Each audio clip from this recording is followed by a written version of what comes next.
The Black Death killed up to 200 million people across Europe, Asia, and North Africa, wiping out entire villages, crippling empires, and rewriting the very structure of society. But what if it never happened? What if that one flea on that one rat had never made the jump? Would the Renaissance have still flourished? Would science, capitalism, and democracy still rise? Or would the world be stuck in the Middle Ages forever?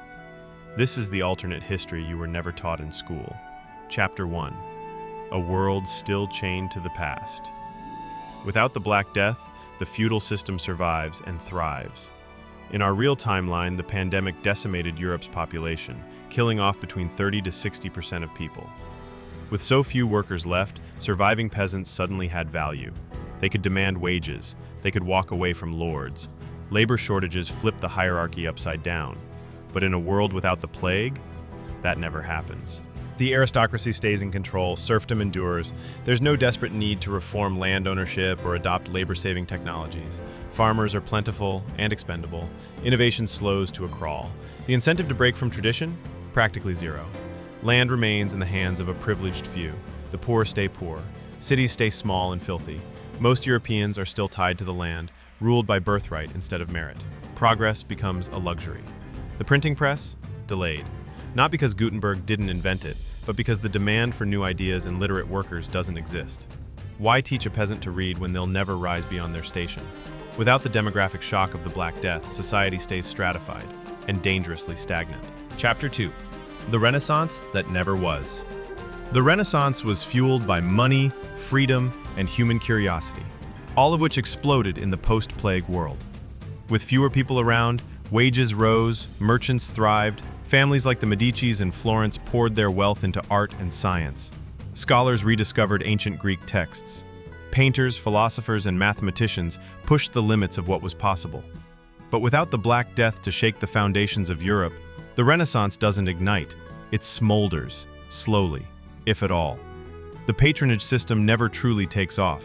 Most wealth is concentrated in the hands of monarchs and nobles, who prefer swords and castles to canvas and calculus. Art remains religious and rigid.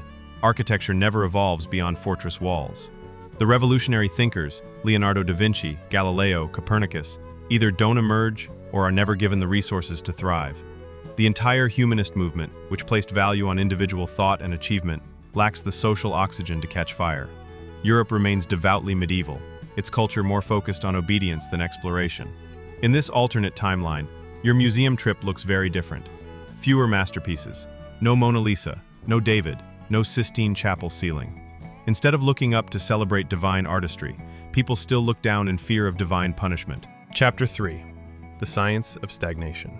The Black Death wasn't just a killer. It was a catalyst. It forced doctors to question the old ways. It revealed the limits of prayer and humors and forced Europe to rethink health, cleanliness, and biology. It shattered blind faith in church-sanctioned science and laid the groundwork for empirical thinking.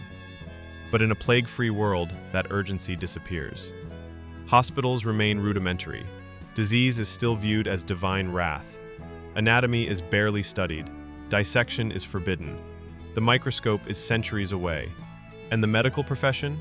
Reserved for priests and quacks. Even worse, without the societal shock of the Black Death, there's no incentive to question the church. And that means science stays leashed. Galileo doesn't challenge the heavens. Newton doesn't decode gravity. No scientific revolution. No age of reason. And that means no electricity, no combustion engines, no chemistry, no germ theory, no vaccines. By the 1800s, instead of steam engines and steel bridges, Europe is still building cathedrals and fighting over relics. The gap between East and West closes, but only because Europe stays stuck in the mud, not because the rest of the world slows down. Chapter 4. Capitalism delayed, empires denied. Here's a thought. Capitalism as we know it might not exist at all without the Black Death. In our timeline, the labor shortages created by the plague helped dissolve the rigid feudal economy.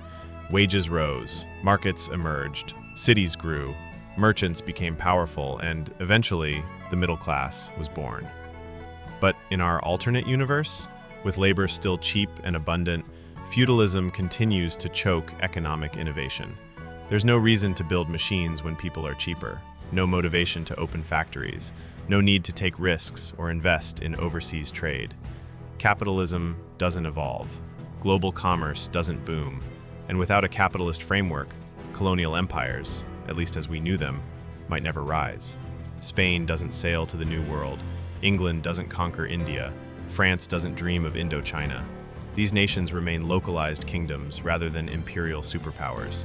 Slavery, at least on an industrial scale, is likely delayed or diminished, because the systems that enabled mass exploitation across oceans never reach maturity. That doesn't mean the world becomes more just, it just becomes less interconnected. And with no age of empire, geopolitics as we know it today might be completely unrecognizable. Chapter 5. Democracy on Life Support. The Black Death killed kings, but it also empowered the people. In our timeline, the sudden drop in population gave ordinary people bargaining power. They began to demand representation. Political uprisings followed. The seeds of democracy, especially in England and parts of Italy, were sown in the ashes of the plague. But without that shock to the system, monarchy reigns supreme. The Magna Carta remains a dusty document. Parliament stays a puppet. Peasants have no voice, and no leverage to gain one. Ideas like individual rights, popular sovereignty, and freedom of religion, stillborn. The Enlightenment never materializes. Voltaire doesn't write, Rousseau never dreams of social contracts, and Jefferson has nothing to plagiarize for the Declaration of Independence. America? It's not a nation. It's just another forgotten colony, ruled by European aristocrats. France? The revolution never comes. No storming of the Bastille. No cries of liberty, equality, and fraternity. The entire democratic domino effect, spanning centuries and continents, never begins. And in this world, democracy remains a fringe idea, whispered about in shadows, never shouted in the street. Chapter 6. A different population crisis. Without the plague, population booms, and keeps booming. By 1500, Europe may have 50 to 70 million more people than it did in our timeline. But this isn't necessarily a good thing. Without industrial agriculture or modern medicine, Europe's cities become overcrowded cesspools. Sanitation systems collapse. Diseases like typhoid and cholera spread unchecked. Famines become more frequent as food supply struggles to meet demand. And eventually, another pandemic might emerge. Maybe not the plague, maybe something worse. But this time, society isn't ready. Medical science is still medieval. Political will is absent. And with such dense populations, the death toll could be even higher than what the Black Death delivered in the 14th century. So ironically, dodging the Black Death in the 1300s might only delay a greater catastrophe later on, one that comes when population pressure hits a breaking point. Sometimes, the only thing worse than a sudden collapse is slow suffocation. Chapter 7. A world without the modern mind. Let's pull back. Without the Black Death, Europe may never produce the mindset we now take for granted. The ability to question authority, embrace change, and value logic over dogma. There's no Luther nailing theses to a door. No Descartes declaring, "I think, therefore I am." No Enlightenment salons where coffee, conversation, and rebellion intermingle. Instead, the intellectual center of the world might shift eastward. The Islamic Golden Age, which was already in full swing by the 1300s, might eclipse Europe entirely. Centers like Baghdad, Cairo, and Timbuktu continue leading in mathematics, astronomy, and medicine, uninterrupted by the pestilence that ravaged Europe. China, under the Ming dynasty, might double down on its early voyages of exploration. With no Europe to rival them, Chinese fleets might colonize East Africa or even the Americas before Columbus ever set sail. A world map in this alternate future could show Chinese outposts in Peru, Islamic trading hubs in Canada, and Europe, a fragmented, semi-feudal backwater. The world's official language? Possibly Arabic, or Mandarin. In this timeline, your smartphone might still exist, but Siri would speak Cantonese, and Google would be called Ibn Search. Chapter 8. The Unexpected Cost of Survival. It's easy to think that skipping the Black Death would be a net positive. After all, who wouldn't want to avoid a pandemic that claimed hundreds of millions of lives? But that's the paradox, because in removing the horror, we also remove the transformation. The Black Death, for all its cruelty, was a great equalizer. It reset society. It ended monopolies. It It cracked open doors long sealed by power and tradition.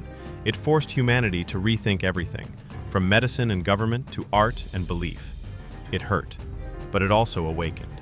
Without it, humanity might have stayed asleep, trapped in a medieval cycle of obedience, poverty, and fear, comfortably numb, creatively dead. So, in this strange, twisted version of history, we're forced to ask, was the suffering somehow necessary? Or, at the very least, was it catalytic? Because sometimes progress doesn't come from peace. It comes from pain, from collapse, from being broken, and choosing to rebuild better. The Black Death ended lives, but in doing so, it helped spark a world we now call modern. A world that reads, a world that questions, a world that dreams. And without it, we may never have escaped the Dark Ages at all.